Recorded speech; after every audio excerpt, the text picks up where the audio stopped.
కథలెన్నో చెప్పారు, కవితల్ని రాశారు, కాలాలు దాటారు, యుద్ధాలు చేశారు. ప్రేమలో తప్పు లేదు, ప్రేమలో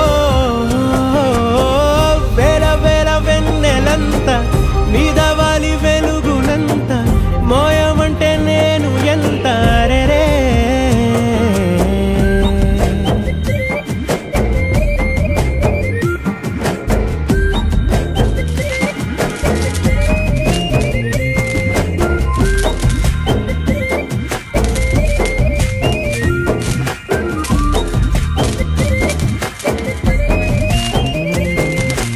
ఆకాశం తాకాలి అని ఉందా, నాతో రా చూపిస్తా